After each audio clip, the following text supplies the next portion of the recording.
Good morning. I hope we're really keeping well. It's lovely to be back. We've now completed 20 lessons, and this is lesson 21, and it's first in the nerdy series that I'm going to call the bits and bobs, because there's all sorts of bits and bobs. Just in case you don't know, lessons 1 to 20, there was a sort of an order, a teaching order really, and I've explained how that works. So if you look on the website and see the explanation, I think it's headed up, of lessons 1 to 20, it will explain that if you want to do certain melody bits, you'd pick certain lessons out. It's fairly straightforward. Anyway, this is nothing to do with that. So this is the Bits and Bobs series, lesson number 1, Nerdy Extraordinaire. I want to talk briefly, if I may, about using a capo. So it's called Using a Capo, lesson 21. When you're playing the ukulele, you can come across occasionally quite difficult keys to play in, and one such, which I'm going to use a song, just let me get it lined up. It's actually called Don't Be Cruel, which is by the Mavericks. It's an old Elvis classic. And the key that I've chosen to do it in is E flat. Now there's an E flat, and to do E flat, you've got to bar, okay? Later on, not tonight, today, I'm actually going to do Dance With Me Tonight, which the Mavericks do in the key of E, which is there. So although they're possible to play, they are quite fiddly. If you use one of these, which is called a capo, it makes life infinitely easier. Originally, I suppose, they were used for guitars. The best exponent of using a capo, brilliant guitarist, probably one of the best, if not the best, session musician of all time, was Glenn Campbell. He used a capo a lot, playing on things like Strangers in the Night for Sinatra, because Sinatra sang in a peculiar key from a guitar point of view. Anyway, enough of me wittering. Done a bit of research for you. I found 4 different sorts of capo. Now this one is actually a guitar one, but the principle is the same, where you lay that across the neck and use the strap, and it has like a button. Well, this one actually goes over there, look like that, and clips in. Okay. Now, Jim Dunlop, I know, do one of those, and 1 or 2 people in the group have got them, but they're a bit bulky. That's the problem, and your fingers get in the way. This one actually says stolen from Peter Smith. Okay, right. But he's lent me to demo it. Okay, probably one of the more common ones, which is dead easy to clip on and off, is this thing, which is a spring-loaded one.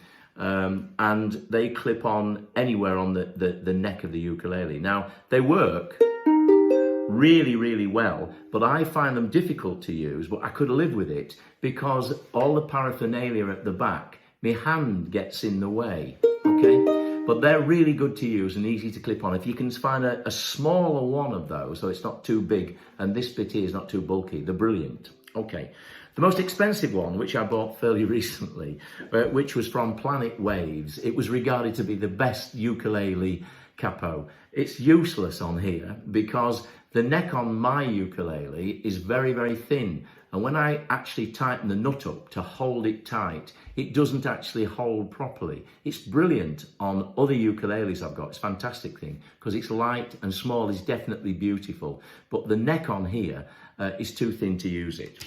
So the one I'm going to use now is one that, again, is another quite expensive one. This is a Shub. Now, Shub produce ukuleles, capos for guitars and ukuleles and mandolin, and they're really well made. This is a brass one. Again, not cheap. I think it was about, I don't know, £15. I think you can pay up to £21 with them because they're all in different colours. But the nice thing about it is that it's neat and they're quite easy to clip on. So I'm going to show you. So what I would do is I'd put that on there. I just tend to hold my finger on that, and then on the back, I can't really demonstrate, I just clip that on. Now, again, it's not bad, actually, it's not bad. So I'm going to demo using one of these. The song is called Don't Be Cruel by Elvis. Well, actually, I'm using the Mavericks version, and I've actually changed the key of it because they normally do it in F, which is too high for me to sing, not for all mallows, brilliant. So this is in E flat. Now, using the capo there, look across on the 3rd fret, what I can do is I can now play in the chords in the key of C. So you've got a C, you've got an F. Much easier to do. Does that make sense? Okay.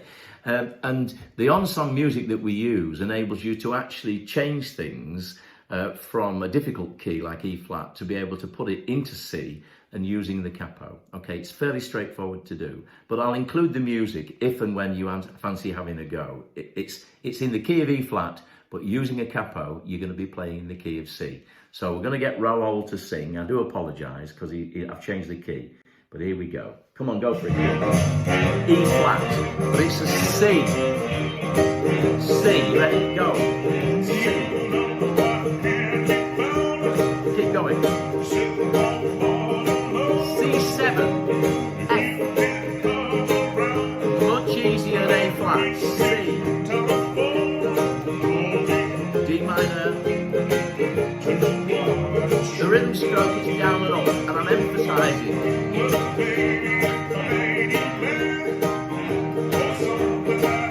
C7 with welly. F, hammer if you want. You can hammer there. C. D minor. G7. C. F. And G7. F or G. C. Keep on C. Verse 3. C. Rock around the kitchen. C7. F with hammer. C.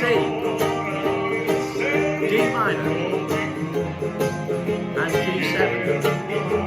C. Bridge. F. And G or G7. F.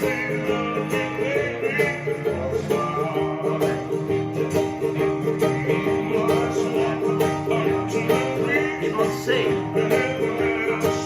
C7. F with hammer. C. D minor. G7. C. Bridge. F. G7. Baby, it's just you. Nothing at all. Instrumental.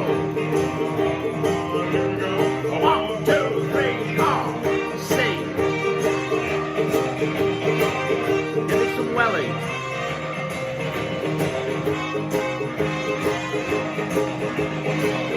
C. Don't be cruel. G7. C. Yeah. F. G7. Baby, it's just you. Bring it on. 3, 4. Okay. So you've got the idea. I don't know if you noticed, if it's not clamped properly, you knock it and it sort of comes out of place. So that's why you need a capo that fits fairly snugly on there. Okay, so end of lesson. Lesson 1 in the Bits and Bobs Nerdy series. I'm sorry if I've whittled on a bit, but I just wanted to explain to you how to use a capo, which could be really quite useful in the coming months with some of the stuff that in the group that we're going to try and do. Do take care. If you've got any questions or queries of any sort, just email me, you know, the usual address and stuff, and if I can help in any way, I will. So it's lovely to talk to you, and I would suggest at the moment, don't buy a capo if you haven't got one till you maybe give me a ring or email me, and I'll talk about the sort of probably the best that you can get for that particular ukulele of yours, okay? Take care. Thanks for listening. Bye.